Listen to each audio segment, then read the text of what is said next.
Greetings, everybody. It's Geoff Slater here. I'm the art director at Kira, which is Kingsbrae International Residence for the Arts in St. Andrews, New Brunswick. I am in day 1,647 of lockdown. It's a long time. Seems like a long time. I guess in actual fact, it's been 3 weeks for me and my family. We're flattening the curve in New Brunswick here. Things are going well for our little rural part of the world. Not so good in other places where there's larger populations and where people didn't get on this quite as quickly.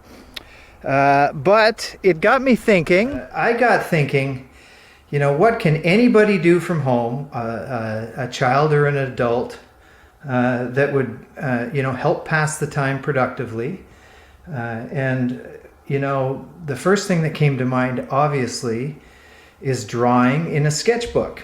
And so that is what we're going to do. I'm going to give you some tips and tricks as to how you can start your own sketchbook and, pass some productive time telling creative stories in a sketchbook. So let's get started.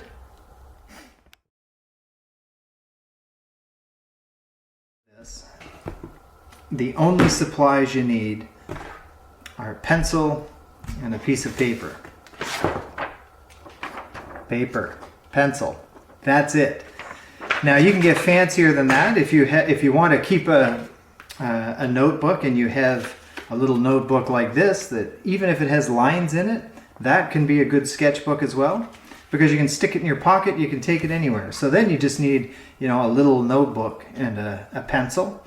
Sketchbooks can get fancier than that. They can be, bound and have paper in them, so it's all attached. Or you can get into some pretty fancy ones that are have nice bindings. But at the end of the day, they're just paper in a binding.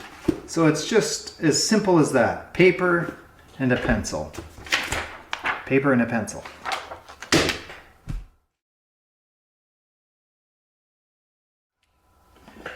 Okay, so the first tip is getting started putting down line. So putting down line. What I'm going to use, you're going to be using a pencil in your sketchbook. I'm going to be using a China marker just so you can see it really nicely, and some foolscap. So I'm going to be working big. But putting down line. So the first thing you want to do is you just want to do some scribbles of different weight and have them overlap. See the different weights? Some are dark, some are light.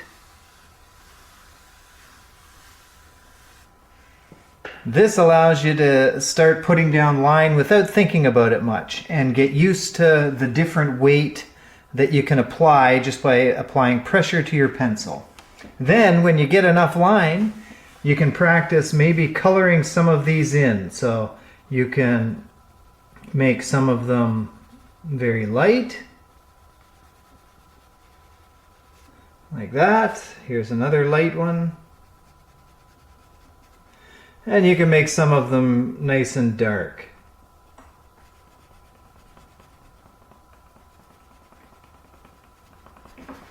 So that's your first lesson. On your first page of your sketchbook or on a piece of paper, make some shapes just using overlapping line, and then using the different weight that you can apply with your pencil, fill in the shape.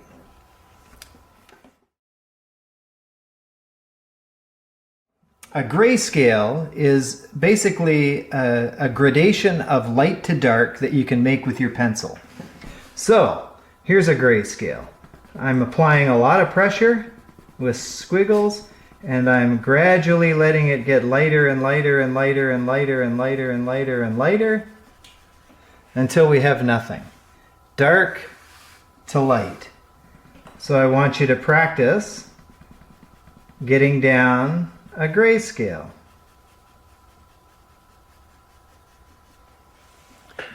Dark to light.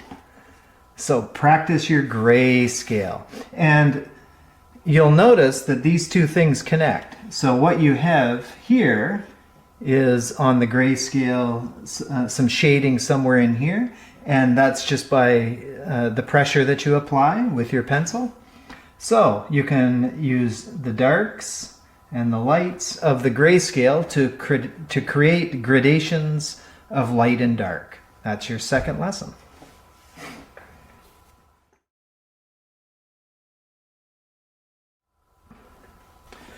Okay, tip number 3 is cross-hatching.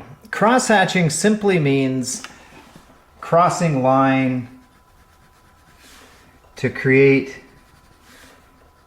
tonal effects, gradations of color. So, here I just did an up and down scribble. But if I were to do a grayscale in cross-hatching, I would go like this, and then I would cross over it. And you could even cross over it the other way. Now, with cross-hatching, what you get is you get a nice layered effect that smooths out the surface. So it's not directional, it's not one way. So it's a combination of going all over the place, only you're using cross-hatching technique. So cross-hatching is basically a weave of shading. So practice some different cross-hatching. See how light you can make a cross-hatch and how dark you can make a cross-hatch.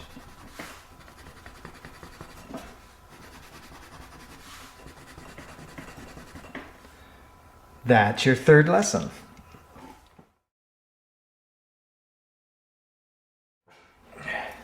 If I were to take a ball, for instance a golf ball, and apply light to it, all of a sudden you get the lights and darks of an object. And the lights and darks of an object can be shown in the lights and darks of a grayscale. So everything that you draw, you really need to light it. So if you have an object that you want to draw, all you need is a simple flashlight or a light. If you're outside, you have the sun. So objects that are outside in full sunlight have a lot of light and dark to them because the sun is creating that light and dark. When you're in the studio, we have all of these lights set up and they kind of wash things out a bit. So it's important to light your objects, make them lit. And you can, by moving the light, you can create different light effects on your object. So set the object that you want to draw on a surface and light it from a very specific angle. And that's what will create your lights and darks. That's the next tip. So the next thing we're going to do is draw an object. And since we've already lit a ball, we're going to draw a ball. And we're going to use what we've learned so far from our grayscale and our cross-hatching technique and our knowledge of light and dark because we've lit stuff. We're going to use that to try and create a drawing of a ball. So I would start out very light. You start out very light. And you notice it doesn't matter if your circle is perfect. You just keep going around until you get it where you want it. Now I have sort of the shape that I want. So now I can start to work out those lights and darks using cross-hatching technique.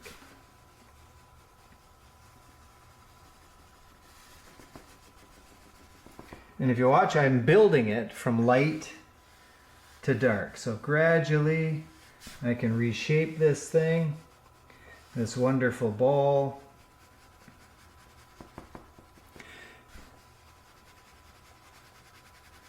And this is going to be the area that I want light in here.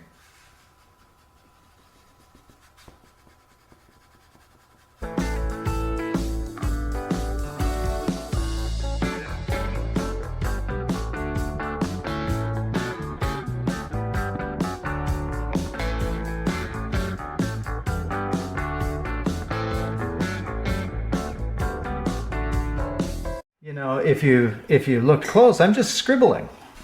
It's just cross-hatching, layering over. So I want my lightest area to be, you know, right in around here, and my darkest to be out to the side. Make sense? Keep building.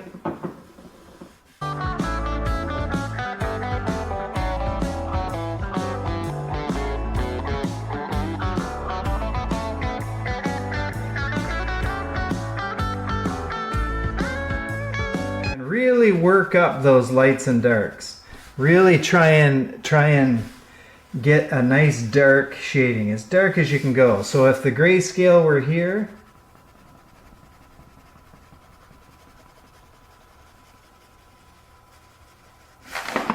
if this is my grayscale, I want to capture the full range, right from dark to light.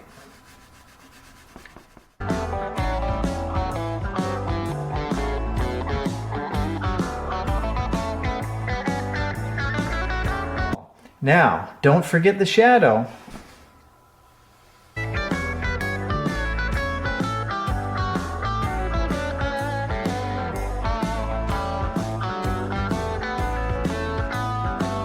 Anyway, that's all the tips and tricks to creating an object using cross-hatching and the grayscale to give you your full range of lights and darks. From all of us here at Kira, sincerely, be safe, listen to your health professionals, practice safe social distancing, and wash your hands. Be good and treat each other well. Thank you.